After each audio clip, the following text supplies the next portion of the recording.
Nyakwaramogi Ajwang' osekalo kanyo dakika 18 tok sadek mar okinyi machiegni e chenro mar mbako romo okinyi ma kawuono machakore sani nyaka ng'omol kanyo saa 5 mar onyango. Pile ka pile ka wachako chenro mar mbako romo to wachako kod chal mar fwambo mag weche ma waluonu machiegni odiochieng' ma kawuono. Weche ma jofwambo magwa obeda kicha ni ka gitimore to wabobedo kwakelo ni godo achiel kachiel e wechewa manyiena duto mag odiochieng' ma kawuono kochakore weche manyiena mag migago. Nyakwaramogi Ajwang' ka wachako chal mar fwambo okinyi ma kawuono weche madonjonwa gi sani en kotudore koda kaka odiochieng' ma kawuono kata mano jafwambo matuklu mong'ere kanyo kod nyinga mano mar Macharia Gaitho nyaka sani koro obila obedo abducted gi gino malongo kod dongere kata omake obila omake mana kaka ineno ma e pichane kae ma jafwambo Macharia Gaitho ma liekore ni obedo abducted kata obila omake e kinde mane odhi e yorego mag tich. Obila omake mano ka nyaka sani koro entiere e tesend obila mano mayudore Karena kata Karena Police Station bore Nairobi ka. Maling'ling kotudore koda gino momiyo make pod wabobedo ka wafuaro ni odiochieng' ma kawuono kendo wabobedo ka wanyisi matute wechewa manyiena mamoko mag odiochieng' ma kawuono. Kopogore kod mano mane wach mwaluono odiochieng' ma kawuono e county ma Nairobi ka. E county ma Homa Bay odiochieng' ma kawuono Nyakwaramogi Ajwang' wang'e nitiere rawera mane onegi mano e kar dak mar Rongai mano bore Nairobi ka. Rawera matina me iluongo ni Kennedy Onyango. Kennedy Onyango e kinde mane otere kata nidwa ike mano e dalagi mayudore e county ma Homa Bay yuaruok ne nitiere e kind min mare kaachiel kod wuon mare e wi ng'at monego bed ni ike. Odiochieng' ma kawuono yuaruok ma kamano nochwe ochopo nyaka e doho emomiyo odiochieng' ma kawuono ibobed ka iwinjo bura mano kotudore kod ng'ama onego bed ni iko Kennedy Onyango. Bura makamani ibro bed ka iwinjo mano e doho mayudore Mbeta e county ma Homa Bay mar ng'ado ni e kind min Kennedy kod wuon Kennedy en ng'ama onego bed ni ike kaloni ni ne yuaruok mapek ahinya mane omiyo ringre Kennedy noduoka nyaka e kar kano ringre mar mondo mi koro doho ng'adi ni e kind wuon mare kaachiel kod min mare ng'a onego bed ni ike. Mane wach ma jafwambo marwa e county ma Homa Bay Ali Abich biro bedo ka luono odiochieng' ma kawuono ka entiere county ma Homa Bay. Odiochieng' ma kawuono Nyakwaramogi Ajwang' wang'e ni nitiere chenro mopogore opogore ma biro bedo katimore odiochieng' ma kiny ma en tarik 18 bende nitiere chenro ma rowere biro bedo godo mano e kar romo mano ma Uhuru Park bore Nairobi ka kama rowere koro biro bedo ka occupy Uhuru Park odiochieng' ma kiny. Moko kuom weche ma bende pod waluonu e counties magwa e county ma Migori odiochieng' ma kawuono wach ma jafwambo marwa e county ma Migori mano Georgia Juma biro bedo ka en kotudore koda kwana mag nyithindo ma nyaka sani koro liekore ni oweyo skul mathoth ahinya ka bende nyaka sani en okenge mage maten county ma Migori chano mar timo mar neno ni oduok piny kwan mag nyithindo maweyo skul ahinya to e county ma Homa Bay mar mondo mi nyithindo moweyo skul inono ndachgi nang'o momiyo giweyo skul to koluwore kod gino momiyo giweyo skul ka en gino minyalo geng'i tinyalo many yore mopogore opogore minyalo duok gi godo e skul. Mane wach ma jafwambo marwa e county ma Migori George Juma biro bedo ka luono odiochieng' ma kawuono. E county ma Siaya gima luono odiochieng' ma kawuono Nyakwaramogi Ajwang' otudore kod yango mano chenro mar pi kata project mar pi mibobed ka iyango mano e ward ma South Sakwa ward mayudore kar chung' od bura ma Bondo mano e kar chung' od bura ma Bondo e county ma Siaya odiochieng' ma kawuono nitiere chenro midwa chak kuro mar keto pi maler ne jodaka mano e ward ma South Sakwa e county ma Siaya odiochieng' ma kawuono. Mage moko kuom weche ma jofwambo magwa biro bedo ka luono odiochieng' ma kawuono e county ma Siaya. County ma Nairobi kae bende nitiere chenro mopogore opogore ma jofwambo magwa biro bedo ka luonwa mana kaka pile wanyisi ni wabeda kicha maneno ni wach kotucha to wakelo ni godo achiel kachiel maonge deko. Yiena mar mondo mi akaw yueyo madundo gi kanyo bang' yueyo to nyawadwa Sharon Ong'ao aneno koseikore yo makare mar tayi e twaka e chenro mar mbako romo. Mbaka mogoyo kawuono en kotudore kod weche matimore pacho kae. Piny Kenya ochomo kanye gi sani e kinde moneno ka ng'anyo pod dhi nyime nyaka sani waonge jotend migepe pacho kae. Mano nyiso nang'o sirikal dwa timo maneno ni piny Kenya odok e laina mar mondo mi wane ni kwe omedo bedo e pacho kae. Omiyo yiena mar mondo mi akaw yueyo madundo gi sani bang' yueyo to Sharon Ong'ao bro bedo katai e twak kik idhi mabor.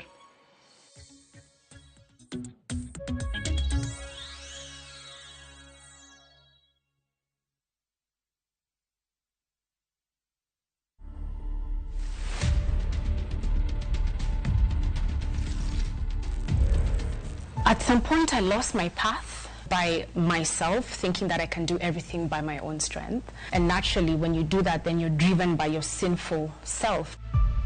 Johnson ni pet wa mine. Johnson saizi ni my companion. Kupeana ni ngumu. Waki naeza feel lonely. Together as Wasafi, whenever we need prayers here, we can come and do a prayer. Nikikuja hapo first ndio alikuwa mtu wa kwanza kunishika mkono. Ni mtu mwenye akona ile utu ya kusaidia. Current state of mental health among Kenyans is actually quite worrying. I literally wake up and I feel like literally I don't want to do anything. Simba yuko hapa ndani tayari. Na ashamshika mbwa, amemkanyagia chini. Hapo ndio nichukua jukumu nikagonga bati.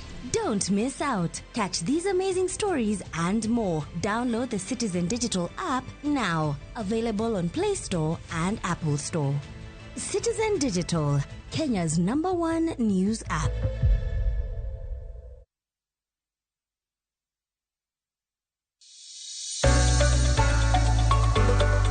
E piny kae, tije magandika medo bedo manok kendo e okang' mamalo.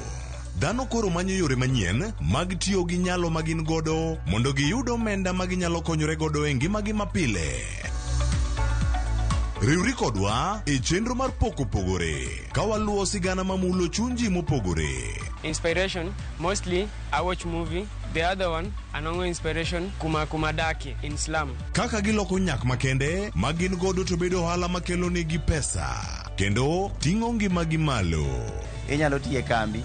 Iwoni tiyo matek to msara en mana macha. Poko pogore. Tich Ang'wen ka Tich Ang'wen, saa 2:30 okinyi. Mana e Ramogi TV. Kik bai.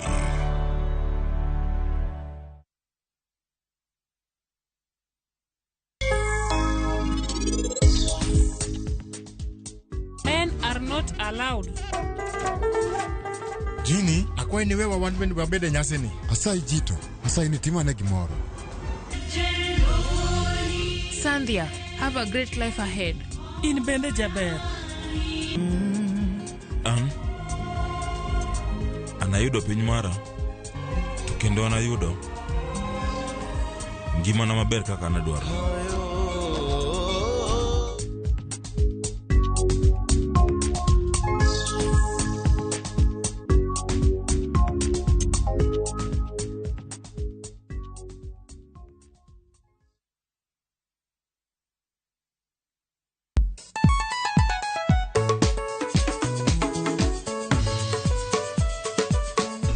Teacher Beach, kocha kore Sang'wen. Wakelo ni ngoma mobedo pre-design wakare. Ramogi TV biro kanyakla kachiel kod Ramogi Radio kama bende Stima riwo record P. Yawanja wauntie kikubed mabor ya korom ganyen kech kai ekumi yudo gik mamit kabisa e Ramogi Night this. Maintain your position. Idi udakanyo kika fire gudi local instrumental wawachoni kete manaka. Teacher Beach ka Teacher Beach Sang'wen otieno.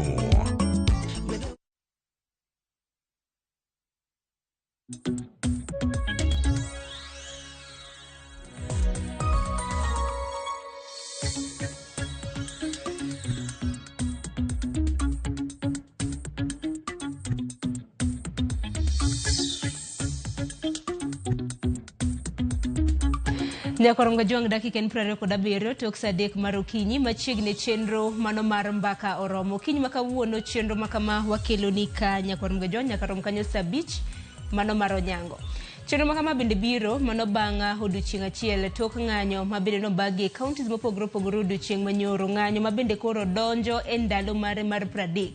en juma achiel chakre ne rowere ma pacho ka kanyakla kod oganda ne chak ng'anyo ka sundo piny owacho ma pacho ka. Omiyo thoro wachwa okinyi ma kawuono nyakwarom Gajwang' wapenjo ni piny Kenya chomo kanye nikech wasebedo kwaneno ka mathoth osebedo katimore e pacho ka. Ng'anyo nosebedo ka bende isudo godo piny owacho noneno lokruoge mopogore opogore ma bende jatend piny Kenya nochiwo. Nyaka sani wang'eni waonge jotend migepe nyakwarom Gajwang'. Chieng' tich ariyo mar juma mokalo mane kar romo mar KCC bende noneno ka jatend piny Kenya bende nochiwo koke mano e paro mar chik mano mong'ere ka mano mar IBC makata mano mong'ere kaka IBC Amendment Bill mano ma higani ma bende bang' thuolo mar ndalo 7 nego bed ni bedo gazetted kaka chik. Wach makamano pod waluni machiegni. Nyaka sani bende wang'eni piny owacho pod isunda ahinya ka luwore kod oteku mathoth ma bende obila osebedo katiyo godo. Mago gin moko kuom thor weche ma bende biro bedo kwatwagi okinyi ma kawuono arwako pachi. In bende awinjo na pachi kama piny Kenya chomo nyakwarom Gajwang'. Ahinya ka luwore kod liete mag siasa ma bende okwako gwenge ma pacho kae. Yoronwa ote lai mago timachuoka rede ka 600 mbui mago oganda moriwo Facebook, X kanyakla kod Citizen Digital iyudowa achiel kachiel. Tudi kod mbui maga nyakwarom Gajwang' iyuda gi nyinga mar Sharon Ong'ao. Adhi bedo gi welo ariyo. Aneno ka achiel kuom gi mosechopo antiere ka Omulo Junior, director mar weche mag siasa ka riwruok kata wacho ni duond bura mar ANC. Arwaki ni machiegni. Erokamano Saro. Omulo kata mna ka piny ni po ichio nade idhi nade ANC ne pod nitiere koso onge nikech naneno kana Mudavadi nobano ANC morure gi UDA kora kini chung maro ni kanyo. No, pod wantie gima nwatimo nwadhi riwore nwadhi timo negotiation. Koro wapanga arus. Ingeni chieng' mutimo arus murwako pete cha. Koro wacho ni kukubane. Lakini ingeni seche monego bed ni wapanga arus ma ji dhi chamo mchele.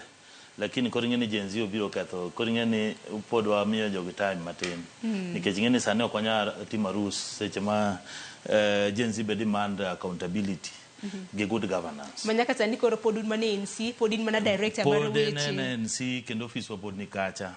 Lakini ka weche odhi obedo maber, koro mano koro wadhi kacha to koro watieko gik mancha wachako cha.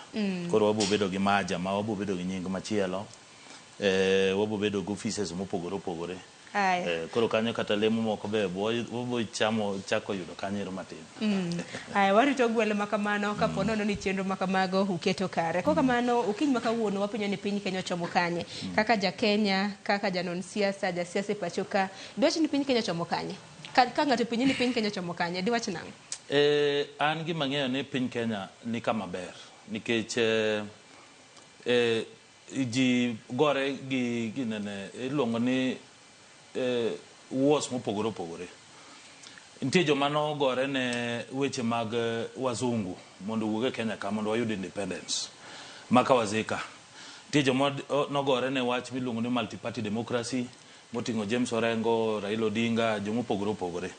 Nitie joma oduogo gore ne counties madwaro devolution mondo pesa wuoge national government, pesa dhi e county government mo yudo devolution. Nitie joma ogore ne weche mag gimiluongo ni weche mag siasa maketo weche mag party mar yudo telo. To sani generation ma sani miluongo ni Gen Z gore ne gimiluongo na accountability gi good governance. Mano nyiso ni article 37 cha ma oyie ni koro ji nyaka dhi demonstration, jotibetima demonstration maonge weche mang'eny. Ta Kenya ka inano kasani ka ni Tuesday kata ken Thursday ji dhi e pap ji wacho accountability, good governance, then ka gik Thursday ko gik Friday kata days moko go ji ni mane tich. Mano nyiso ni democracy mar Kenya osebedo mamalo. Koro Kenya ni kama ber nikech Gen Z omiyo jatend piny nafas mar tiyo maber nikech inano ka Gen Z onyisa ni koro ogolo joka joko moko manchoke to ma inchoket kisiasa. Koro idwaro ni joma nyalo tiyo. Nyo senyisa ni idwaro budget ogol nitie budget mondo go be no gol budget no osegol mag first lady jaod ker, jaod jalup ker to gi jaod prime cabinet secretary. Koro budget go te no osegol. Koro nyiso ni Gen Z gi gin gima gi demand ni gidwaro action. O gidwar gik mang'eny, o gidwar dialogue, o gidwar gik mang'eny. Koro wambo wayie ya nikech ing'eni Ruto kaka president oyiere gi jopiny. To seche ma jopiny okawo power article 1 magi wacho ni koro wan moda nyisi kaka itiyo then nembo se yie mowacho ni aya amba yie gik mwacho gi gin gik ma genuine koro anyalo timo 1 2 3 to umbe utimo 1 2 3 masani koro temo wacho ni kama piny Kenya chomo en ni Gen Z masani koro gin kweth mapingo piny owacho ok en Gen Z kende ing'eni Gen Z en connotation makelo wacho ni generation kaka ing'ena an koro an generation an wadgi maduong' an millennial lakini Gen Z gi en group mowacho ni onge ng'ama fight nwa ing'eni chon ne ji no believe ga ni Jakom ema fight negi iwacho ni Jakom ema wuok ma fight Jakom ose fight for wars mang'eny but sani koro jopiny ma nikech ing'eni generation ma sani ni wan gi gimiluongo ni generational shift yani generation ma sani gi ng'eny gisomo gin joma riek mung'e gimoro amora e mtandao ni ng'eni tindo kelo gik mang'eny nikech information onge kaka inyalo wuondogi ging'iyo to gini en budget mar adi to gini timore nade koro gin joma riek to koro fight magi fight gin giwacho ni wadwaro ni mondo corruption ogol oko wan wadwaro ni jotelo moko ma osemul gi mibadhi kik bed office wan wadwaro ni budget obed cut kinyo ka sane nti kata mana conversation mowacho ni gidwaro ni mondo gol women reps get women reps ok konygi jatend minegi gidwaro ni gigol senate koro ng'eni magi conversation magi weche ma ji nyalo wacho to magi e good governance gi democracy koro Kenya nyaka meda songo mbele nikech sani wasewuok gimoro mano wacho ni wacho ukabila wach dhoudi sani koro wawuoyo wach gimiluongo ni issues gik matimore e pile ka pile ma ji nyalo ng'eyo to gini en gima kelo ber kata gima kelo rach koro gima ng'eny kendo ma miyo gini bedo matek ahinya nikech yudhe mang'eny onge tich koro ng'ene sama gionge tich to gimbe gidwaro ni mondo pesa moko miketho mang'eny gi oriw kamoro achiel mondo ketnegi gimiluongo ni employment ma gidwaro no ang'eni paro makamago ma bende rowere ma pacho kosebedo ka chwalo penjo bende nyalo bedo ni ichwalo gi yo machal nade kata mana twak makamano nego bed ni itimo yo manade kata kamano we wachaki mana ikar dhogi kanyo ahinya nyaka luwore koda kaka rowere ma pacho kosebedo ka sundo piny owacho to sani ok sukra mna piny owacho kende wacho ni national government gi county government nikech ng'anyo ketimo nwaneno kata odiochieng' manyoro counties mamoko governors maggi bende noyudore kama tek ka koro rowere bende sundogi kaluwore kod tije magisebedo ka gitimo omulo ng'anyo ma bende koro noneno odiochieng' manyoro ng'anyo donjo e ndalo mare kata mana odiochienge mar 30 en dwe achiel ka rowere osebedo ka ng'anyo e pacho kae ageta mar ng'anyo makama kaka rawere e pacho kae diwach ne nang'o bende osenyuolo lemo ing'eni ng'anyo mokwongo ne en ng'anyo manowuok ma en ng'anyo maber mane genuine nikech vijende mag Gen Z gi nowacho ni gidwano mondo finance bill cha ogol oko mondo luare to neno kane giwuok oko matek ma ne gibwogo piny mangima nikech mano gima nok wa expect ni ginyalo wuok magi muoch od bura magi donje iye kucho magi joma ochamo mchele moduo gik moko kacha moko ting'o nyaka mfano moro mar mescha koro maka ne gin joma genuine to kane giwacho ni finance bill mondo ogo piny nogo e piny mano ne gifaulu ne giwacho ni mondo Ruto ovunje ginene cabinet ne ogoloko cabinet ne Ruto golo cabinet ne giwacho ni mondo IBC cha obed sign Ruto sign IBC bill cha into law ma ntie witnesses man ntie kata opposition mano ne gi succeed lakini mbele ka joma undu dhi odonje ng'anyo ni joma undu nikech koro ntie jo siasa mane dwa kawo advantage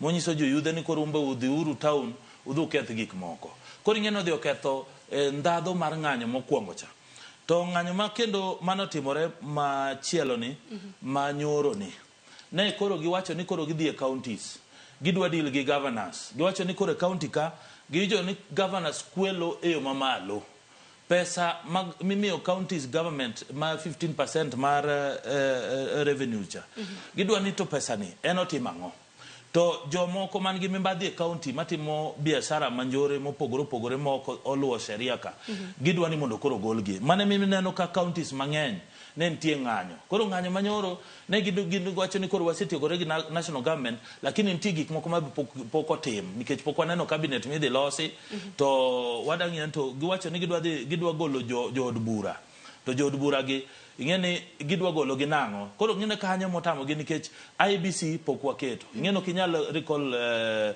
jood bura nikech article 104 oketo kaka inyalo gol jood bura ing'eni nyaka nitie grounds ma nyaka iket kacha kaso ng'eni nyaka utim petition man signatures ing'eni en process maduong' to process no ok nyal time ka IBC onge in place but ineno ka jomoko bo nyiso ker ni koro ker ovunjo ogolo oko parliament ting'eni ker kogolo ovunja bunge nikech gitemo wacho ni wach moro mane court declare ni unconstitutional mar 2/3 ja ni mondo koro ker oti gi mano mondo koro ogol bunge oko ting'eni mano onge kaka nyalo bedo gi ndadho nikech kogol bunge nyiso ni government ok bi function koro ng'ene IBC nyaka bed in place koro ne gidhi e counties nikech counties koro accountability gi good governance be nyaka dhi e county koro governance be ok wuog gin be gini omako gi amaka koro seche ma giwacho ni gino mako Ruto kende gino mako nyaka governance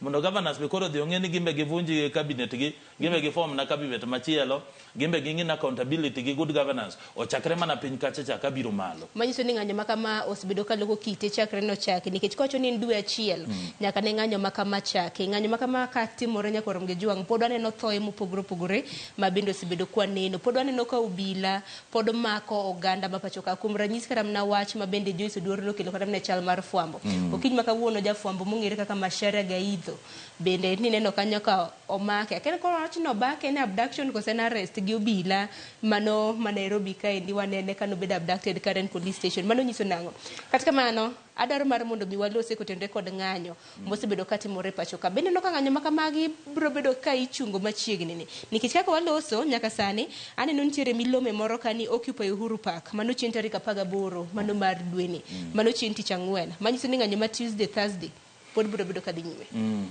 ing'ene ng'anyo katibu yie kendo mana miyo nowacho ni bills of right mane wakele katiba ma wan go ma 2010 oyie maber ni ng'ata nigi right mar assembly and right mar expression ng'ato nyalo wacho gima nie chunye ng'ato nyalo dhi ng'anyo kaluwore gi article 37 to ng'anyo ni en nyaka obed gi ng'anyo maluwore gi chik mar katiba to kendo en ng'anyo mamuol maonge ketho moro amora ma ng'ato dhi gore gi jomoko ting'eni police be nigi ratiche mar ng'iyo ni properties kata gige mwandu mag jopiny be irito kaka dwarore koro ng'anyo onge rachne ng'anyo en gima oyie kata otimore mana Tuesday, Wednesday, Thursday onge shida but onego bed ng'anyo mamuol ma jonjore ok odonjo to mane mineno kata police ma acting police inspector general mano kel machiegni nogolo milome mowacho maber niya ni un kaka jenzi kata joma bire ng'anyo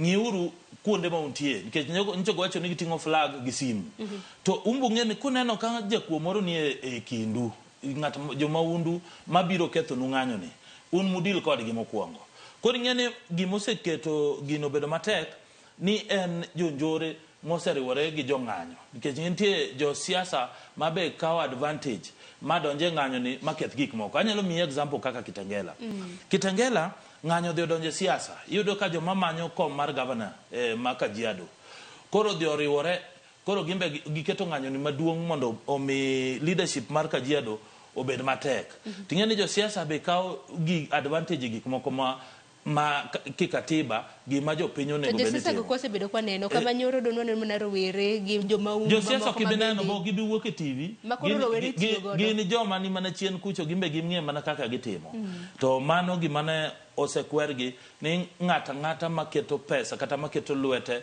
e wach ng'anyo mane Kenya ka mar keto gimiluongo ni anarchy nyaka kaune atua madwarore to wach mar Gaidho miwacho ni Gaidho en political analyst and strategist e weche mag media to intie kako se bedo kuwuoyo ting'eni media ni be jose kawo advantage intie a lot of rumors gi hearsays mang'eny but ing'eni police oyiene gi katiba mar mako ng'ato arrest en chik mar police manyalo mako ng'ato koro ing'eni arrest ni yudo ni omake sadik so long as in police nigi warrant of arrest to gi issue gi reasons momiyo gimako ng'ato chik oyiene mar mako ng'ato koro ing'eni ji luongo gi ni abduction ing'eni abduction nyiso ni en false imprisonment. Yani omaki to dhi okani kamoro ma ji okia ni okani kure. Lakini kose maki mo keti e police station, mana ok en abduction, mana en arrest.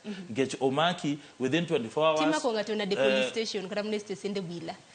What happened to freedom of expression? Nikech ko chono bila bende luo chik, jopiny be nitiere gi pende chik mane bende gi luo. Ing'eyo seche ma idwa no maki nyaka bed ni nitie grounds momi maki. Ok nyal maki amaka from nowhere. To sami maki nyaka nyisi gimo mi maki. To police oyiene maki materie police station. To in kaka ngamo maki imbe in gi ratichi under article 49. Ma imbe nyiso ni inyalo mi cash bail, inyalo ulongo wakindi, inyalo gocho ne ng'ato simo. To koseterie police station onego beni terie court after seche 24. Mano onego beni iterie court.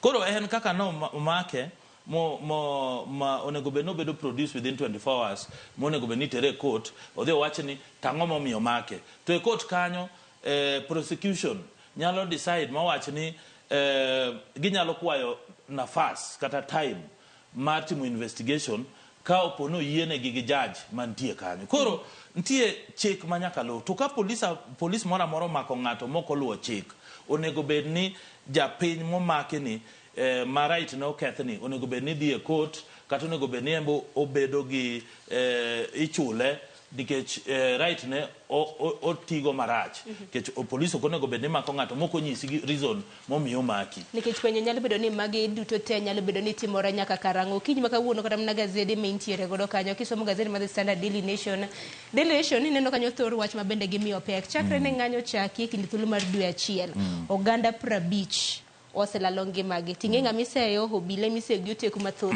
mabende gisebedo ka gitiyo godo nonro kata mna report mabende nyakwar Mgajwang' nyalo somo bath TV ni kata mna mbui ni kanyo mabende nochiw kod duola mano ma kedo ne ratiro mag oganda ipacho ka mano KNCHR wacho ni bura Nairobi ka ji 21 osetho chakre ne ng'anyo chaki kinde thuolo mar dwe achiel mosekalo. Uasin Gishu ji 4, Kisumu ji 3, Mombasa ji 3, Kajiado ji 3, Nakuru ji 3, Laikipia ji 2, Narok ng'at achiel, Siaya ng'at achiel, e kaunti ma Homa Bay ng'at achiel. Bende wiwa kik wil gi ng'anyo mar odiochieng' manyoro kama bende oganda mamoko nolalo ngimagi. Kuom ranyisi odiochieng' manyoro ng'anyo ma bende notimore ji 2 ne onegi gi obila e ng'anyo ma bende nobag Kibwezi mane kaunti ma Makueni. Kitengela bende noneno ka ng'at achiel nochiel gi Magina. Ng'anyo mane chuny boma ma Nairobi ka bende nwaneno ka ng'at achiel bende obila bende nonego. Moko kuom gi nyakwar Mgajwang' nyalo somo kanyo oganda duto te mosetho anyisi kanyo ni chakre dwe achiel mosekalo gin ji 50. Akino mulo di wach nang'o nikech magi ibwa wach ni nyaka karango nikech ng'anyo ka ng'anyo katimore waneno jok michelo gi Magina, waneno jok mahinyore, obila pod iseyo gi oteku mathoth, waneno jafwambo mano mar Media Max Nyadendi mabende neno ka nochwad gi Magina e bamne. Di wach nang'o kotenre gi mano? En gima rach ahinya nikech ng'at achiel kotho wito ngima en gima rach kendo en gima ok ber koponi ji odhi ng'anyo kodhi timo wechegi mag ratichgi kata kodhi dwaro ratichgi koluwore gi katiba mar Kenya to iyudo ka ng'ato wito ngimane ok en gima ber kata sirikal kata ng'ata to mane momiyo ker nosewacho maber ni accountability nyaka tim to giming'eyo Sharon ni katiba wa manyien ni omiyo Inspector General Police teko nikech ino ka Ruto kano seka otelo to nomiyo Inspector General Police budget mamargi ma independent to nyiso ni gin police sani operate kigin otindo gi kaw simu kata ni gocho negi nigi ker nyiso gi ni dhu mak ng'ane dhu tim gi ok ti kod gi e weche siasa koro police kaka ratichgi kaka independent body gima gitimo gimora mora magitimo kata police mora mora motiyo gi bunde e yo marach monego dhano onego bed ni imake itimo investigation imake itweye kaluwore gi gimotimo kopono timo gino mopogore gi chik madwarore kaka katiba wacho mane mimiyo IPOA nitie nikech IPOA onego bed ni investigate gimora mora motimore to mane miyo ker nowacho ni tho mora mora mar ja Kenya manotho e wach maandamano onego bed ni police account for it. Nyaka bed ni police ng'iyo ni thoni to wuok nang'o to ng'amo time. To gima ng'eyo ni ng'anyo te nitie police mabe jonjore. Kaka jopiny be nitie joma wuok maber madhi timo ng'anyo kaka dwarore. Police be nitie police maber, nitie police ma jonjore. To police ma jonjore go emodwa ni mondo gol gi oko mondo deal kodgi nikech ng'anyo nego bed ni bedo ng'anyo maonge koko, ng'anyo nego bed ni bedo ng'anyo maonge ng'ama hinyore, ng'anyo nego bed ng'anyo maber maonge ng'ama tho. To iyudo ka joma no negi te ng'ato nigi stoche. Nitie ng'ama ne wuotha to risasi ogoye, nitie ng'at moro be mano dhi kwelo risasi ogoye. Koro story gi te wadwa ni police omiwa report mondo ng'e ni to ng'ato mano hinyore kata mano negni ang'o ma circumstance mane mano miyo nege to ang'o manotimore. Ka nitie police man gi makosa onego bed ni tweye. Ka japiny mane nitie gi makosa onego bed ni jopiny ng'eyo gima notimore. Mane kama wasechopo e democracy. Nikech ang'eni mane koro en ting' mano mar IPOA nikech obila ka osebed kiseyo gi oteku mathoth emomiyo ni waneno kama ne ogai mar obila e pacho ka Jafet Koome nogwe tao. Sani wantiere gi Douglas Kanja e yor Kojolo. Koro Douglas Kanja de kaluwore kod nek ma bende pod timore. Kenen bende koro bro gwe tao koso nang'o. Koso nek bed ni obila nek bed ni kao negi okang' mager. Ko kamano nyakor mga juanga bende nasingo ni antiere gi welo ariyo. Antiere gi MCA mano Malindi e kar chung od bura ma Kibra mano chieng' Jera thuolo mathoth kapok aneni Ramogi kae. Koro antiere yes. Wapenjo ni piny Kenya ochomo kanye mane thuor wach ma bende wantiere godo to wachake mana gi ng'anyo mosebedo kanene kor gwenge ma pacho ka nyaka sani ji 50 oselalo ngimagi kendo iseyo obila ni osebedo katiyo kod oteku mathoth e chielo jong'anyo. Nyaka sani ji 50 oselalo ngimagi mathoth oseyudo hinyruok ma koni kod kocha. Mamoko bende kata mana ndachgi pok ofwenyre. Ndalo en 30 chakre ne ng'anyo timre. Erokamano. King'iyo mos kabisa taneno ka Kenya chomo kama rach. Kenya ka ok obed piny mos ma jobedo piny kaka nyuol achiel to Kenya ochomo kama rach. Kipogo ng'anyo mantie sani gi mane watimo chon nitie pogruok maduong' kabisa. Sani joma dhi e ng'anyo gi nyithi skul mamoko gin jogni 19, 18, 25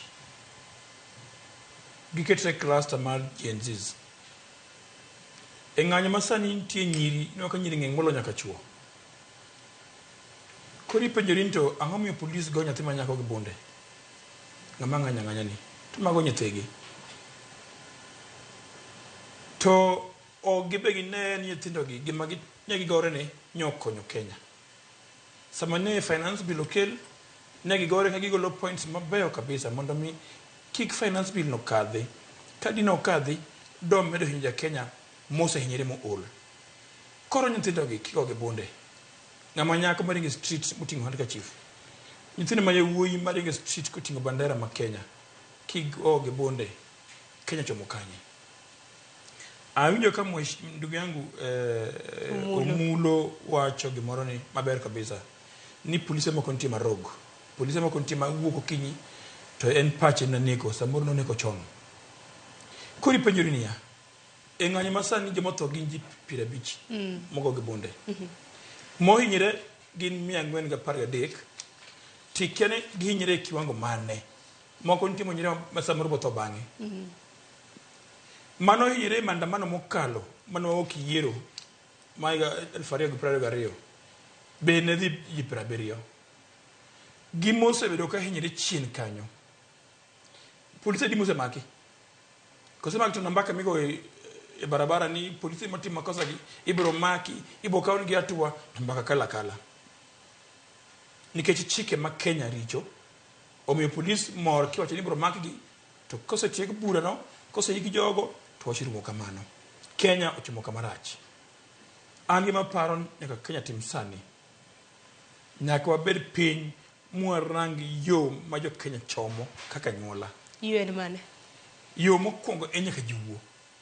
Nikech kata mana South Africa ndalo apartheid ka ji ne gore kabisa. Ji no gore, ji no toto gikone, ji no chako wuoyo.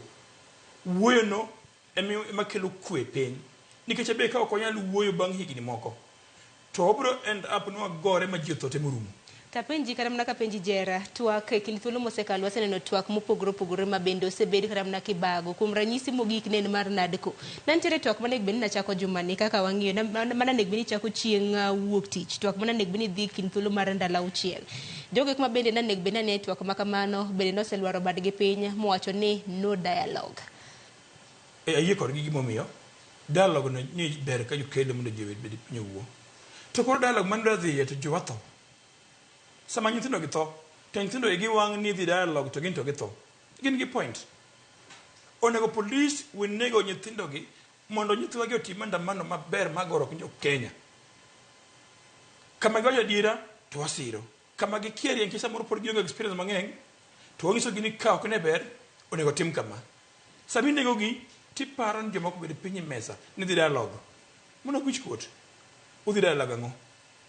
Sama ji to tho. Gimana ko tim mokwongo en rango ni joma nego nyithindo gi gin jomage to nego kaw riketo mane mara moja sama okaw polise moko moket iye kuom nego nyithindo gi mabe okaw na to motegno tanga dire ni maandamano ma Kenya biro bedo peaceful. Omulile no ka maandamano ma Kenya ka nikech wasebedo kwaneno maandamano to bende ema penjo kata ni maandamano kata mnang'anyo makamagi bende gibro rumo do na wacho kata mna sani milome ka ponono ni pok uneno nitiere Occupy Uhuru Park nikech wacho ni rowere pod wacho ni pod obila pod chelo gi kod magina gibro bedo ka giwuok oko karomre margi chieng' tich ang'wen mano Thursday chieng' tarik 18 mar jumani kendo giwacho gin gageta ni rowere maromo 5 million ochokre Uhuru Park. Ng'anyo mar odiochieng' manyoro kata mna kanwa neno ng'anyo ma osebedo kata mna kaneno itime yorno mamuol. Ang'o machak neno gin thoe. Nyoro do nanyisi ni ji machiegni ji 4 nochiel kod magina bende odiochieng' manyoro. Ka koro ng'anyo ka ng'anyo ichielo ji gi magina. Ng'anyo gi bende biro rumo kata mna ka bed ni piny owacho pod isono. Ing'eyo Sharon, ing'e ni wan e kind wacho ni kizungu wacho ni hard place between a rock and a hard place. Yani kind kama tek gi korot. Odi di kaka nyithindo gi nikech namba 1 jogi onge jotendgi onge jotelo ng'ama wacho ni gidhi wuoyo koro ji dhi wuoyo inao kaka erincho odhi mana X space ma koro jopiny wuoyo X space tingene X space gima ancho wuok X space no onge wacho ni gimo outcome moro malich ahinya. Namba 2 Sharon generation manyisi nikech anyisi ni sani nyaka wabet ni wang'eyo e pachwa nikech ato kada wuoyo lo jenzi anano kan jenzi but nitie gik ma nyaka wabed objective nyaka wang'e gini kaka onego bed ni ng'eyo maber. Nitie gimiluongo ni generational shift ma sani generation masani opogore gi generation marwa kata mar jera gini. Ana sinyisi ni an wadgi maduong' jenzi maduong' jera ni ene jenzi miluongo ni mar Moi. Donc samoro jera jenzi samoro jenzi. But koro king'iyo gik ma jogi demand jogo wacho ni gin gidwaro accountability. Gin gidwaro ni mondo corruption ogo oko. Gin okidwaro office kache joma nigi mibadhi. Gin gidwaro ni budget moko ma osebedo kitiyo go office mag madho chai gi ogol oko. Gin gidwaro ni gowi ma Kenya nigo cha ong'iye ni to gowi en pesa di tichule nade. Gin giwacho ni ogidwar ushuru ogidwar taxes mang'eny. Koro demands ma gidwaro gi gin giwacho ni gidwaro action ogidwar dialogue. To awinjo ka Mheshimiwa Jera wuoye wach dialogue to an adwa wacho yes and no. No ka wacho no nikech ji nodhi e gimiluongo ni Nadco nitie recommendation mane jo Nadco timo. Nadco ne ji obedo piny mogolo pachgi oko ma ji wacho gik ma gidwaro. Nadco nowacho ni gidwaro IBC obed implemented mani gole ji 7 ikete ji 9. No Ruto kete oketo koke masani en sheria onego bed ni panel chabedo iketo ma gichako timo gimiluongo ni advertisement within 90 days onego bed ni wabedo gi IBC. Nadco nowacho ni gidwaro office mar opposition leader macha no ter kucho. Nadco nowacho ni wach 2/3 gender rule onego bed implemented. Recommendation mag Nadco di te mana chiel kende mosekete tim recommendation mag Nadco te gima sani koro dwarore ni onego bed ni legislative initiative or processes e od bura kucho onego bed ni chakore wabunge jo od bura te onego bed ni keto gigi e sheria onego bed ni gi implement gigi te mani gima gidhi konyo jo Kenya. To yes on the side ni weche mag ukabila Kenya en mar ji te Kenya ok en mar kabila achiel. Ing'e ni digi mosebedo kabiro ni kwa ji oyudo loch to nitie community achiel ma gin gigo agogi wacho ni gin Kenya margi. Gin ma gikawo kata mana position 20 kata position almost 3/4. Koro ochopo kama watu wacho ni Kenya ka en mar ji te. Kata bedo ni nigo kura kata gigo kura. Ng'ata nigi paro maliw kata bedo gi ideas manyalo konyo government ma nyalo kuolo government sani mowuok kama entie ni madhi mbele. Koro dialogue no onego bed ni bedo. Koro kata ka ker dhi loso cabinet ne manyien onego bed no bedo gi face mar Kenya. Wan ok odwar ni koro iwacho ni wan mane wamiyo kura mang'eny wan manyaka obed e cabinet wan manyaka obed gi cabinet akwata kata niwinjo ka jomoko ne wacho wa shareholding ni gin shareholders. Koro wan dwar ni kata jomoko ogiek community nyaka bed gibed gi representative. Jomoko ma jo-Turkana nyaka bed kae. Kata jomoko manoko go kura gin jo-Kenya nikech gichulo ushuru. Koro mano miyo jatend piny nowacho niya oyie ni ji nyalo wuoyo e broad base. Ineno ka ideas moko ma Gen Z ogolo ni gidwa golo Senate. Mano ji nyaka wuo. Nikech siro tuak makamano. Mana siro. Nikech kiwacho ni dwa golo Senate to odang' ng'iyo niya advantages mane ma en go gi disadvantages mane. Giwacho niya gidwa golo CDF. Ere kaka idwa time. Giwacho ni gidwa golo women rep ni jomine go ok konygi.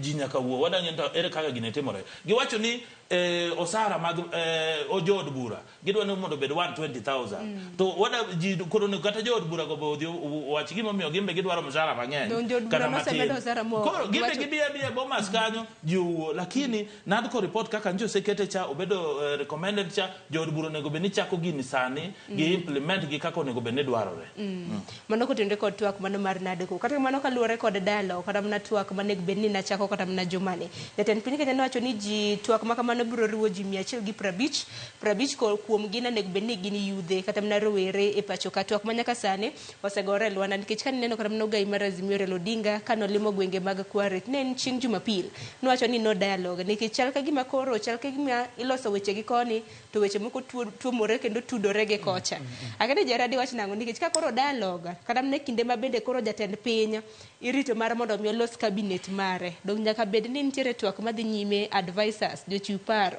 makoni kod kocha emomeni wapenjo ni okenge makamagi biro deko nyaka thuolo maromo nade.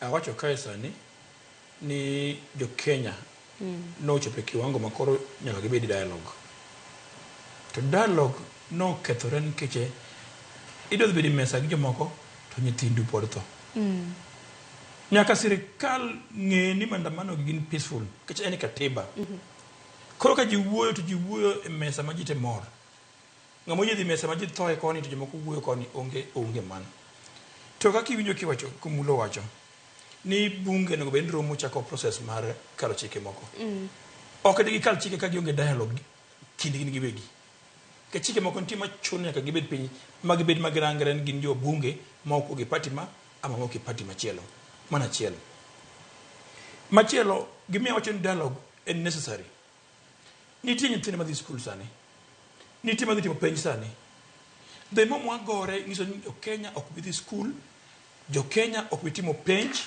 jogo matiyo manongo mshahara mondo piedhe nyithindo ok bidhi tich neno ka towns te ma Kenya obedo deserted gima timre kuondego onge jogo nyoro kaka nigi chiemo Nyasaye mong'eyo ka watimo kamae kuom dweche adek mabiro gi tax collections mani Kenya kae boduogo piny polise ng'adhi chulo onge jo sirikal ng'adhi chulo gi onge katwa end up ni koro Kenya en piny ma ok nyal bedo governed samoro ker ma Kenya bro dok ikoro dhi holo gope ma chulo jogi to samo holo gope go pek mod biro ni ng'awa ni ja Kenya omiyo my time manyaka wawachi ni police manyo nego nyithiwa omaki to ko maki okaw action ok moro ma case makawo dweche 19 eka chaki joma nonegi e maandamano ma 2017 nyaka wuono pok no maki manyaka timre mokwongo ae Kenya nyaka dhi mbele keche ka wagore kama pile pile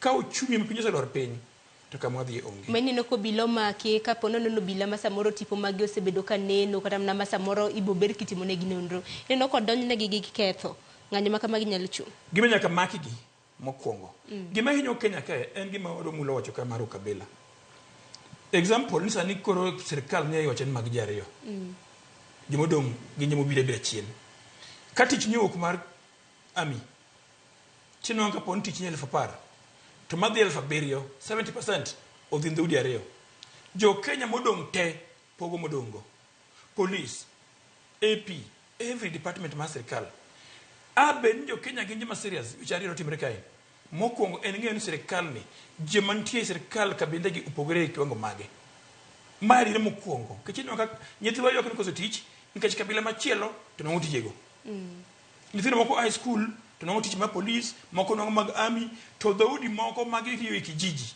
ok nongo tijegi mana chielo nyaka tim ng'iyo to dhoudi gi mani sirkal gi gipogore nade tang' mi jomoko ng'eng malo jomoko mai makelo tabu kae nyithindo moko riyo ot to moko high school tinde kitich mar ariyo manyaka timre Kenya kae en ng'iyo to the country economic situation ochomo kanye inyalo lose nadi mondo mi uchumi ma Kenya obed stable and one goro kod corruption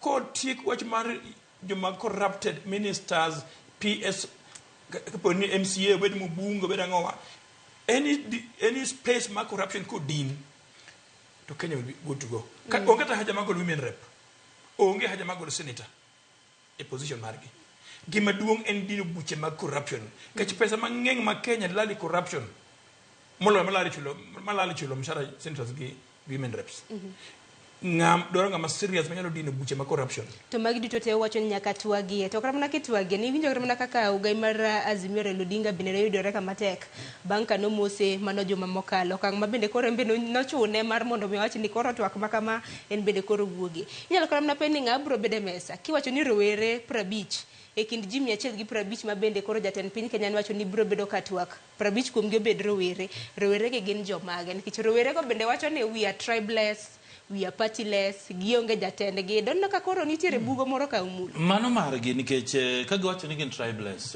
leaderless mano margi Kenya ka ndigi to twak do bedo nade mari rowere ineno gimoro ni kijana ka gen Gen Z kijana en kijana ndi kijande ma bojitokeza maboro wuok e county ka county maboro bede dialogue to ingeni gimiwacho ga ni law wacho ni he who comes to equity must come with clean hands Ker William Ruto kaka jatelo mawinjo wacho nosewinjo gima jopiny wacho ma en osetimo meke kaka dwarore to dialogue ni nowacho ni onego bedo 2 weeks ma en ready nino kosegolo nyaka o sacrifice osiepege ndijo mo osiepege mancho campaign kata party leaders mo dhi dala mo seyie mo dhi dala to gima yegi jera ni dialogue ndwarore but jera gini gimbe gi nyaka gimbe gi clean hands nikech iyudo ka coalition gi no Azimio coalition gin pod gi gore moko ni one dialogue kodwa gin ni koro Kenya dhi kethore Ruto dhi wuok e power gimbe gidwa kawo power to jakom miyo gi direction gin koro gitemo pingo jakom joma chalo Mheshimiwa Kalonzo Martha Karua Kioni Wamalwa jera gino nego wuok kodgi nikech onego be ni giromo nyoro no giromo gin ogibiro koro gin giriwre mokwongo magi winjre ka gisewinjore Ker en ready joka yudhe ka ne gisowacho ni gin kata gin tribeless ntie joma be gin tribeless gime gimobiro kaka tribeless koro gimbe gibiya wacho kotenre koda twak makama wakonyo mulo ni Gen Z gin tribeless leaderless but Raila Odinga en jatelo mar chama miluongo ni ODM ma en mowuoyo on our behalf kaka party members mage to kendo en jatelo mar Azimio en group moting'o chama mang'eny chama ka chama nigi pache kata mana nyoro ka nyogolo ministers mag sirkal mar Ruto iwinjo ka giloro ka gigonduru everywhere ka giyanyo Ruto no magi kombe moko wacho no winjo Raila moko wacho no dong sirkande no gin bende gin gi pache gi kaka dhano o kaka minister kaka dhano Raila Odinga no loso kaka jaodi no wuoyo ka jatelo mar ODM mondo kache gima Raila neno kai ko bedo piny kai wan nyithindo kwane samoro gima wacho ni nyalo konyo Kenya mbele kae ki Kenya wang mondo ji wuono solution kata ji gore higni 50 to to nyaka chieng' moro ji wuo. To mulo bende temo wacho ni nikech kaka Azimio ko principles Ogai mar Azimio na chiel kuom gi wantiere gi Karua ma bende jaluongo jofwambo kasundo wach mar dialogue. Jatend Wiper, jatend DAP gin gi parties maggi. To parties maggi ka ji dhi wuoyo moro amora nyaka girom kaka party ma party margi goal resolution ni wan kaka Wiper wayiedhi wuoyo. ODM noromo mowacho ni wan wayiedhi wuoyo. Gin pok ne giromo mondo giwach ni giyiedhi wuoyo. Ewe ne giromo nyoro giromo Kakamega mondo giriw paro kamoro achiel. Kadi ji dhi wuoyo tidhi wacho ang'o? Nikech kata nadi kod en wuoyo, koso kene wuoyo. Romo manyoro di wacho ang'o nikech Azimio ko principles bende nene beni romo duche manyoro mar neno kaka twak inyalo ta. To romo makamano no kotimo. Awacho kania jowa noseyie wuoyo mondo kata acho nadiko ne en wuoyo mochope kiwango mochope ma Kalonzo Musyoka jatelo Kalonzo Musyoka odhi nyaka State House miyo president report margi manadiko mon en wuoyo but gima miyo koro dak wuoyo dhi mbele sani en kiwango ma polis nega nyathiwa idhi wuoyo kacha to nyathi ni otho e barabara ina kama andamano ni nyoka nyaka nyathi Attorney General ma Kenya andamana mama bendo make ino ka koro kikilagi sama AG wacho nyathi na bo make molal for some few days ere kama chomo kaka piny emiyo wacho ni nyaka jibed piny at some point majiri uparo makonyo Kenya dhi mbele. Mani penjo maduong' kata kamano nyaka rom ga jong'wan warito mar mondo bi wawinj kapo nono ni twak makamano biro bedo ka dhi mbele kata wuoyo nikech odira jotelo mag Azimio duto te noloso gi duol achiel gin giwacho ni no dialogue. Koro jatend piny Kenya bende yudre kama tek nikech koro en bende otim nang'o nikech kata mana Attorney General ma samoro to wacho ni nyalo chiwo ne paro sani waonge kata mana gi Attorney General. Jotend kata na advisors mago jok machiwo ne paro bende nowacho ni oseduoko namba gen mana ni nokoyango ni gin kwan adi ma bende noduok piny. Omulo akeni wach mane madi wach kapo kaka wiyo matin kotenre gi mano. Ing'eyo an aonge shida kenda yie gi gima jara wacho. Ng'ene jakom seche ma piny osebedo ga matek king'iyo historia jakom doga chien ke jakom ohero Kenya kendo ok odwa ni ji tho gik moko odwa ni gik moko kethre odwa ni demokrasi osong mbele to jakom noseyie kendo jakom nosegolo pache to ka en kaka paro mar ODM then kare jo dhi e dialogue ogiwer gi Kalonzo gini kata jo Wiper ka jo Wiper biro gibi kaka jo Wiper jo NAK biro ka jo NAK nikech ngendo Kalonzo pod en mondo okaw stand tek en ngene pod bro yware nikech nitie joma pod bage koni gi koni Martha Karua pod wuoyo marach e mtandao kioni gini kajo kata jo maonge teko ni koro ni advice jakom ni koro gidhi e dialogue joma chalo Wajakoya ng'eyo onego bed ni Azimio beda gi stand ka ne ok idwa ni jakom dhi e dialogue ni gin ok idwa ber mar Kenya gin mano nyiso ni gin magidwa ni ji otho gin magidwa ni mondo gik moko kethre mano ok en chuny maber mar kelo Kenya onge liet ka nikech ka ji wuoyo let people talk to mondo jo piny ong'e ni ta ang'o ma ji owacho to solution mane ma ji obiro go to ang'o ma dhi timore koro kata ka ji pod dhi e ng'anyo to ji onego bed ni dhi e ng'anyo ka gin gi reasons momiyo gidhi e ng'anyo but kwaweyo ni warito ni ok wanya dhi e ng'anyo ni pod warito Kalonzo pod imiye mbaka e pache ite koni to jomoko bage koni pod onge stand then onego bed ni wawuok ji obed Gerard bedo ka mithuole kin thuolo manok kata kamano dakika otskadha par nyaka rom ga jwang' tok saa 4 mar okinyi ang'eni mathoth kotenre kod dialogue kata mana twak osebedo ka dhi mbele nikech jotelo bende yudre kama tek miwuoro e lwet jopiny nikech kata mana ka Ogai mar Azimio nacho ni wach mar dialogue bende osiro ni neno kanyo ko inyise ni nokine frontline ng'anyo makama nen mag Gen Z koro ang'eni biro bedo kuchuo pachi kotenre kod mano akaw yo matin nyaka rom ga jwang' ng'ane note magi aduogo somogi kod kwa wuok e yo matin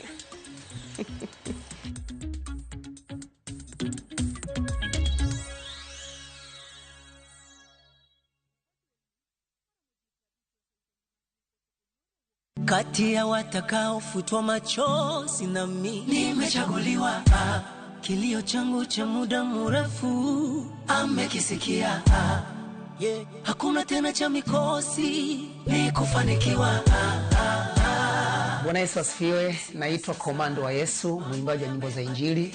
Kupata wimbo huu kama sikiza tune yako, bonyeza *811 *381 #. Sikiza na Citizen ni nyumbani kwa wasanii wote. Asante sana.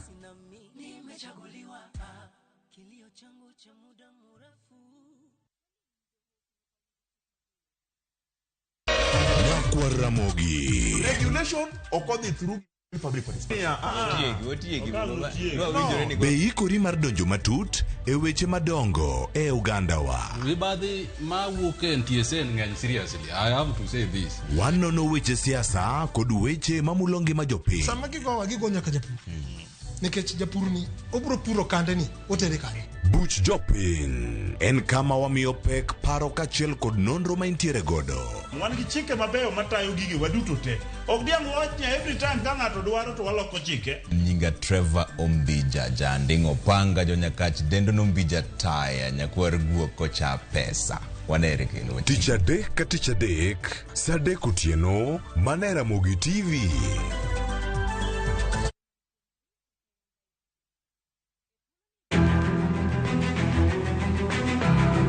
Okinyi kokinyi ka piny oru.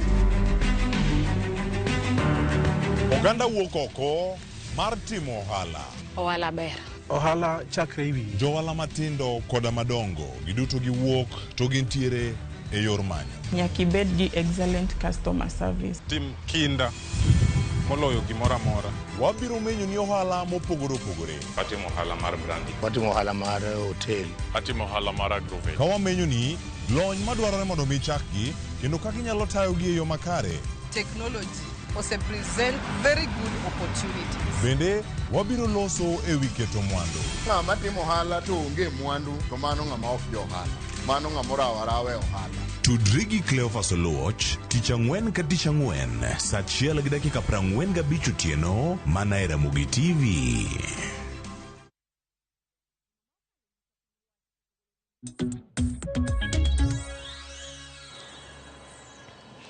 Nyakor Mgajwang machiegni kendo dakika oskadha 15 tok saa 4 mar okinyi. Wadhi nyime gi twak mar chenro mar mbaka oromo. Wadong' gi dakika 45 mano mar tayo twak makama. Okang' mar ariyo Nyakor Mgajwang bende wajamenyo ni weche mabende waluwo duto te mabende biro bedo kiyudo e weche magwa manyien. Ang'eno kiny makawuono weche mopogore opogore waluwo ni Nyakor Mgajwang chakre kaunti ma Homa Bay kama neno ka bura mano mar winjo bura mano mar yalo nyathi mong'ere kaka Kennedy Onyango mabende nochiel kod Magina mage gwenge mag Rongai bende chako kanyo. Abich biro bedo kalero no mathoth kopogore mano benda neno riwruok mar Azimio bende doshi makawuono biro bedo kod rombe mopogore opogore duto te jofwambo magwa biro bedo kaluonwa odiochieng' makawuono. Kata kamano pod antiere ka Gomulo Junior kanyakla kod Chieng' Jera mane MCA Malindi e kar chung od bura ma Kibra. Jera kapok wiyo wil gi gima ni dwaduoko mulo kotende kod wach twak mabende nowacho kapok nokoyo matin inthuolo. Oda mumulo ne temo mulo gimoro ne Kalonzo Oluor mar chendo mar odagdhi wuoyo to gima temo wacho ni Raila e jatelo mar coalition miluongo ni Azimio. Chama tema ni Azimio go gin gi haki mar romo gi golo pachgi mokwongo nikech gi nyithindo to bang' golo pachgi no to Azimio luongo bura maduong' to gibedo piny to gipenjore wacho kamae watime nadi ng'ani wacho kamae titime nadi to golo para achiel. Ang'isi mulo ni Kalonzo miwacho ni Oluor ema no telo ni Nadco moka report telo ni Ruto State House. It means no kono Oluor. Gima kelo tabu kae en ni nyaka wach man nego nyithiwa gi goyo nyithindo gi abduction mi maka nyathi ng'ato to lal completely tino ng'e mtaro kotho nyaka rum. Kamano ker nyalo tiko wach man mako nyithi ji nego gotieno ni korumo koko be nyalo rumo mayot. Omiyo nyaka ker ma Kenya wuog oko moland ni jomose nego nyithindo gi mose abduct nyithindo gi iteri court kendo koto ka gino mapiyo piyo mondo jopiny ne result nikech gima hinyo Kenya kae en economic sabotage to gi judiciary failures. Ma kes achiel ma jadhier itime within a short time situe. Kes ma jamoko biro kawo higni 40 kana okwalo 40 billion ma Kenya keso kawo 40 years o chabo motho ma keso lal kamano. Magi nyaka systems nyaka Ruto losi systems. Ewe na iwagno mulo gini no mulo miu baba kom. Systems get lost te. Okay, about telo. Kenya don't lost systems mag telo.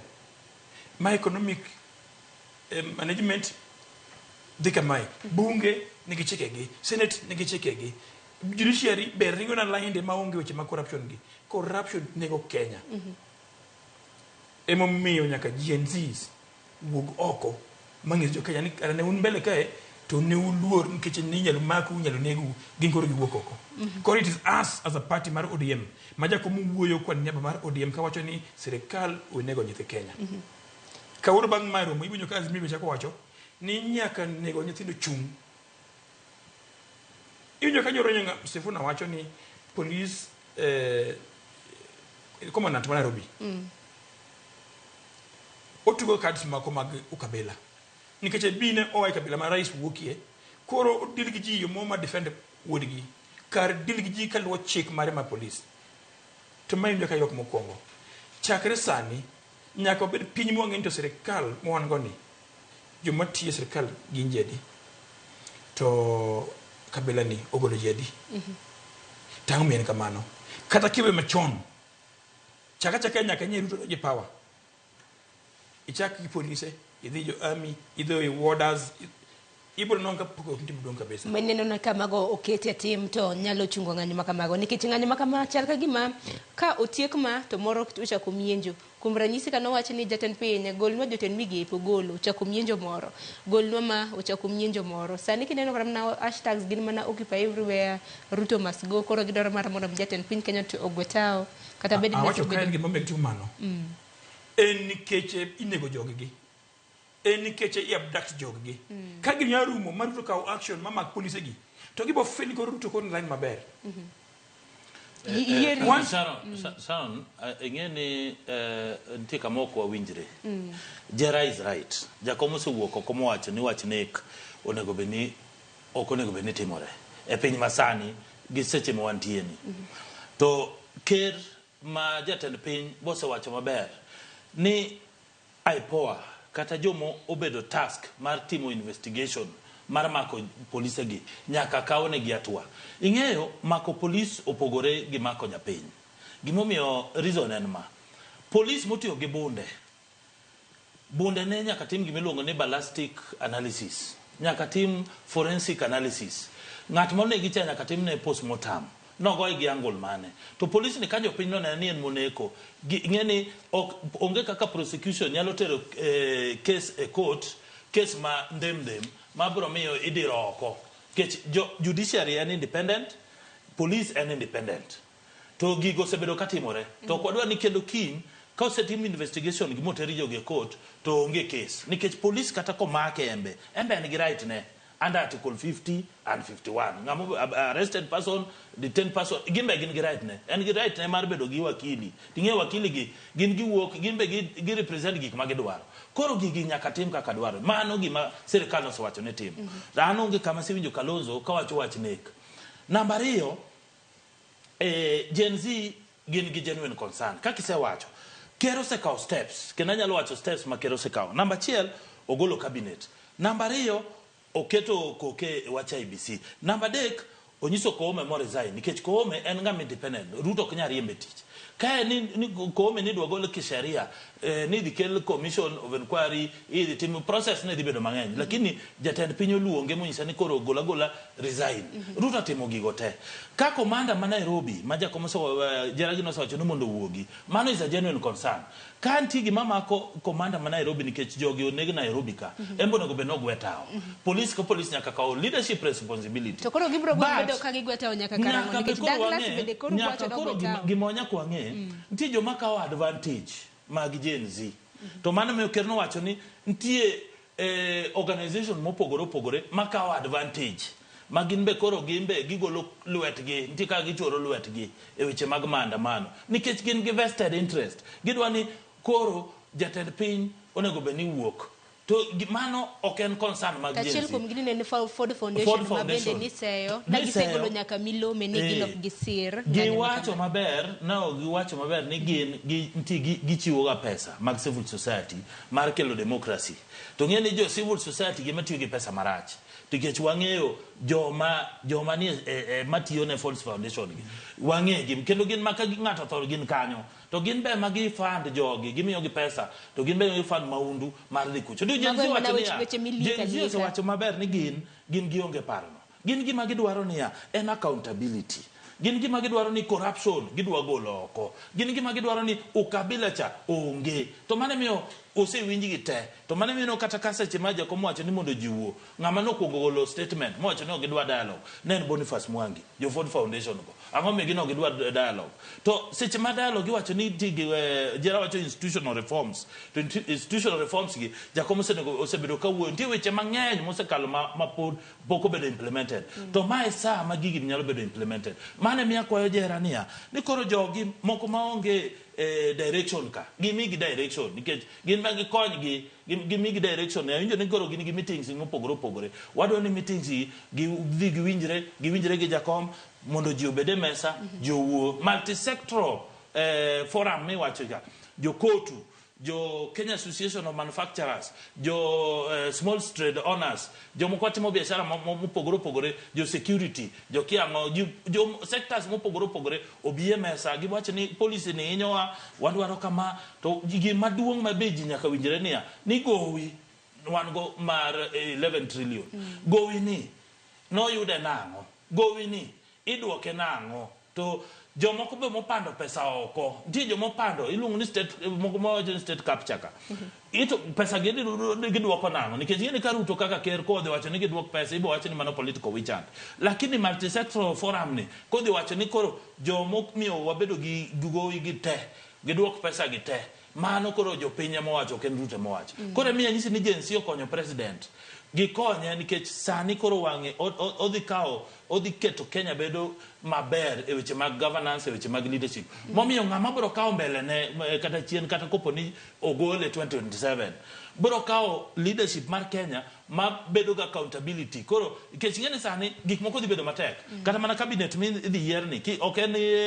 wach tugo sani kikelo nying moro to jo Kenya do wacho ni okwadwa ji dhi maandamano ka jo Kenya neno jasiasa moro mobose bedo jatene mangi mabose kwelo jo piny ok dwa ka jo piny odhi neno ja wash ok dwa ka jo piny odhi neno ng'amo manonego ji ok dwa jo piny dwaro jo moko ma face gin jo matindo jo piny dwaro jo mama boga jo moko man gi karatese modhi e university gimbe gi waziri lakini ng'eni waziri be nyaka diri nikech wadwaro jo mag luongo ni institutional memory ng'eni kiketo jo mabe nyien bo chako bagni kendo koro nyaka ng'i idhi pange njo jodongo moko be nyaka ket ka vijana moko matin mine jo walemavu moko matin nyaka koro pang tijini to kabila tebe nyaka rewan sana kodwa gimo ni shares onge kajo moko na ngin gi right mago kura wang'ini issues ama nyako bedwa discuss e Kenya ka donga dira makenda jera kata mna go mulu nyalo yiere koda ni koro jatend piny Kenya nitiere kama tek nikech sani gimoro amora koro motimo ok wadwa ma ahinya nyaka kar cabinet ka makoro warito ng'iyo nikech kan neno kram na mbui ne nitiere nyinge moko mabere jo Kenya nasecho ni ket doke uru machacha weche maka mana kani dwach na nikech koro jatend piny wenge duto te ng'iye to bende wang'e ni wantiere katiba manek bed ni tayo wa nikech migepe maka mago nek bed ni ndiko bende oganda tich ido kamano kapok adwoko ma miwacho no omulu maber kabisa kendo yie kod omulu kakiwache kamoro achiel kende ma adonare kolos kodi ne police imako yo mopogore police onego ji 207 2013 2017 nyaka wuon pok ne timo ballistic examination nyaka wuono to nyaka ka wuon pok no twegi kicho wuoy masani nyaka boka time mang'eny mondo mi mak police matim ballistic examination maja piny mo nyere na be nyaka timne serious examinations kaka nothonadi bunde nen mane sasa nen mane ma 207 ka to no de kanye 2013 no de kanye magi mami jo piny chier kipanje ja piny chier kech kawuono ja piny koro wuok oko kach gigo timre pile to onge action mikawo e wach mar cabinet omulo sekretary maber kabisa ni ok onyal kaka cabinet moket jo 18 years duto yes in gi degrees kendo gi riek kabisa but ber ko kike gi ng'ama bende age mare sen wuothe wuodhno mo understand an kangi gi chien kai to nan ne mo program matin ni samilo zo cabinet ng'ama ketho gigi gin jo ma jo sasa machon gi inyo ka governor moro kuchiu kamoninde to wacho ni out of 22 slots ma cabinet ni mondo ka bendo 800 aboro out of 22 man is about 40%. Ka in isewako ni kabindi achiel okawo 40%, to jo Kenya modong ka wang'o? An aparo ni onego bed painting of the entire country. Kono tema Kenya, ting'o ni ng'ani nigi nying maber itiyo gi omenda mag jopiny, tikete kom. Ting'o age ma joma tiyo kanyo, moko dongo, moko tindo. Ing'iyo din, mam Kristo, mam Islamu. Ing'iyo history ma ng'ano kama wuokie, mag pedhi jopiny ni mae mondo yiero minister, magi makamae. Jopiny nene nadi ni amato ber, matarach. Mane yo makel ji mako kete kom, to tiyo ko ng'e ni joge njo pie opuodha. Imuna tini gi, kati marach, to gibogo na koko mda uoko. Mae yo mayot makonyo serikani, obedo gi ministers manyalo tiyo. Kato, makoro pacha. Serikal bedo piny loko tiba matin. To wacho ni mondo yudha gi bed gi experience in the future. Inya los youth council, ama shadow cabinet mari yudhe matindo. Ma achiel okete finance, achiel okete environment, achiel okete agriculture, mondo gibedi kanyo ka girango kaka ministers katiyo. Gisomo gima jogi timo. Mondo one day into the future, ginyalo wacho ni kae otimre marach, ka otimre maber. Mane yo mayot makonyo jogi mondo ng'e kaka serikal iriembo. To kiketo youth ni en mna kazi kwa vijana kende midhi miye, to ki empower gi. Kawe na yudhe 22 e Kenya ka. For example, kika umulo ni ingisa ni in shadow minister mar environment. To serikal chule gima tin, pina tuma tin. Mondo bedi ko tiyo every morning ten gi waziri, ungi gi waziri timo. Mane yo mayot ma empower jogi. Mondo chiemo rachiel kakoro sao chopo. Tena kakoro mulo the assistant minister to ngama chilu youth council, ngama chilu work university timi komecha. Mano is how we can gain experience to serve Kenyans. Mane pacha. Otherwise, umula yukodi nyaka wa kick remo. Nyakwa kik kabila, nyakwa kik kanisa, nyakwa kik kona tema Kenya. Ero kama na inya, wawinjo ne Ogande County ma Kisumu to wachango ahinya nyaka luwore koda chala mano mar piny Kenya. Piny Kenya chomo kanye. Millicent Adhiambo ontiere County ma Kisumu nyakoro mgejwang' wadwaro tudre kode achiel kachiel. Millicent, amosi ni misawa Kisumu chio nade to jo Kisumu giwachango ka luwore koda kama piny Kenya chomo. Ahinya nyaka luwore kod weche mosebedo katimore. Millicent. Hero kamana inya Sharon, County ma Kisumu kaindi wachio makare aneno ka odiochieng' makawuono kopogore kod nyoro mane kuonde gi kidukni ne olor. Aneno ka oganda osechopo kendo oyepo ka gitemo menyo ka kod kacha. An kod jopiny achiel ariyo adek ma bende adwani akaw pachgi kotino kod pachgi ewi kaka piny Kenya chalo kuma ochomo kod kuma odhie kotino kod gigo mabende osebedo katimore pacho kaendi mabende wan kod ng'anyo maka kod kacha manochak kod sundo paro mar chik komenda maigani sani time mar sundo sirikal kabende wan kod anek mabende sani anek makoch moseneno mano matimore Kware Nairobi mabende wadwani sechegi eki mabende isundo sirikand Kenya to nek makamagi be wuok piny Kenya ochomo kanye kod jopiny to pachgi chalo nade. Abo chako kodi king'iyo kamera chagi nyingi mondo nyisani in kaka ineno kaka gik matimore pacho kaendi. Kware kocha nitie nek ma ringre miyudo mag ji tiyudo gi bende kong'ad fuone moko onge. Ng'anyo bende dhi nyime mano chako kod kwero paro mar chik komenda kata finance bill maigani 2024-2025 ka bende podi dhi kod nyime mar sundo sirikal kata loch mar jatend piny William Ruto. Inyalo wachang'o kotino kod kaka piny Kenya chalo sani ochomo kure kod jo Kenya. An iluongo ni Christopher, an jo ohala Kisumu ka. Ada wacho ni ati tho manyocha oyudore Kware Nairobi nobwogo oyudowa gi bwok maduong' nikech gima kamano ne pok otimore ka Buddhist go inyisowa nochak negi from 2022 kaeto sani ka koro omuoch to ne sirikal DCI bu kore nyisowa ni ati osayudo ng'at moneko ni ng'at achiel mang'amo ne kodo beno wacho nyore do ni ati ni ok en polisi no otocha e mondo wachigo koro nyaka ben nitiere ng'ama is behind the killings ok oyie gi wachno to sani piny ochung' aleng'a nikech sani the government wan gi price mok winj gima wawacho wiye tek oneno ka killings gi ni konegowa koro polisi onegowa ni koro odhi bwogowa kata ko obiro abducted ni koro odhi bwogowa wadwa ng'ise kaka wan Gen Z and millennials ni ok obi yiene nyaka waluor ma kodelo ok obi yiene. Koro king'iyo piny Kenya kono ochung' aleng'a koso ineno kochomo gani piny Kenya ochung' aleng'a ng'ane mok winjwa to ng'ana nyaka waluor gelo ok obi yie. Erokamano ahinya machiegni. Erokamano. Erokamano ahinya Millicent, wane kaunti ma Kisumu, ago erokamano ahinya. An kaka Gen Z kachung' ka iluonga ni Boniface Ochieng, ajadak ma Kisumu kendo ajawala kaunti ma Kisumu. Gima wadwa ni wawachi, wach matimore e piny Kenya ka sani buogo ahinya. Kendo kama piny Kenya chomo, waneno kochomo bugo moro ahinya ma oterowa kata e nam ma ok wapar ka gima namni ka walutore to ne wabed kod wuok e namni. Koro wan wakwayo president mar Kenya, rais kumoro amora ma nitie kiwinjowa wan kaka jo Kenya. Waywak kendo wan gi lit ahinya. Mine wawinjo matek sani kendo jonyuol moko nyowito nyithindgi kendo nyithindo moko sani ywago jonyuolgi kokalore kuom tho manyotimore Kware Nairobi.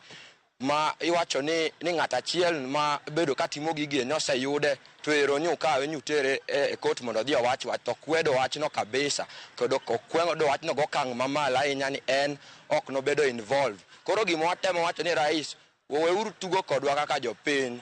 Wan kaka Gen Z wachung' ka kendo wawuoyo motegno kendo wakwero gi duol mamalo ahinya ni DCI weuru uwuondowa malich ahinya. Nitiere ng'at matimo wachni weuru bawo weche kuom ji. Wadwaro ni mondo ukonywa kaka jopiny nikech wahinyore matek ahinya. Sani biashara rach nikech maandamano ni ok watim kwa mor. Koro rais ng'e kaka inyalo konyowa kwa kama lazima Sakaya shuke atoke kwa miti. Asipoweza kutoka kwa miti tutakata miti. Sakaya lazima ushuke. Asanteni. Erokamano an iluonga ni Job aja Kisumu kae. Koro gimano timore ginene Kware cha en gima okawo ji gi buok ahinya.